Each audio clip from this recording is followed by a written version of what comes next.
আসসালামু আলাইকুম। আপনাদের জন্য নিয়ে আসলাম ঘরোয়া পদ্ধতিতে সহজ একটা সেমাই রেসিপি।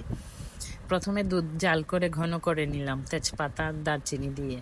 এখন হাঁড়ির মধ্যে দিয়ে দিলাম ঘি। 2 টেবিল চামচ ঘি দিয়ে দারচিনি 3 টুকরো, তেজপাতা 1 টুকরোকে 3 টুকরো করে দিয়ে দিলাম। এর মধ্যে দিয়ে দিলাম কুলসন সেমাই। সেমাইটাকে ভালো, 1 প্যাকেট সেমাই ভালো করে দিয়ে নেড়ে চেড়ে গোল্ডেন ব্রাউন করে ভেজে নিলাম। সেমাইটাকে ভালো করে ভাজবেন, নাহলে সেমাই দেখবেন ভেঙে যায় ভালো করে ভাজা না হলে। এর মধ্যে দিয়ে দিলাম ঘন করা ফুটন্ত গরম দুধ। দুধ দিয়ে ভালো করে জাল করে ফুটিয়ে নিলাম সেমাইকে ফুটানোর পরে এর মধ্যে দিয়ে দিলাম কনডেন্স মিল্ক 1 কোটা। 1 প্যাকেট সেমাইয়ের জন্য একটা কনডেন্স মিল্ক যথেষ্ট। 2 লিটার দুধ দিলাম আর কনডেন্স মিল্ক। স্বাদ অনুসারে 1 কাপ চিনি দিয়ে দিলাম। আপনি চাইলে দিবেন, মিষ্টি কম খেতে চাইলে দিবেন না, আমরা একটু মিষ্টি বেশি খাই এর জন্য দিয়ে দিলাম।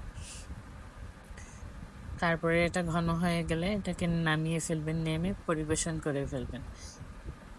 আপনি এর মধ্যে চাইলে ড্রাই ফ্রুটস দিতে পারেন, নারকেল দিতে পারেন, তবে আমরা এগুলো খাই না, এর জন্য দিচ্ছি না। বাটিতে নিয়ে পরিবেশন করে ফেললাম। এটা তৈরি হয়ে গেল আমার ঘরোয়াভাবে সেমাই। ভালো থাকুন, আল্লাহ হাফিজ।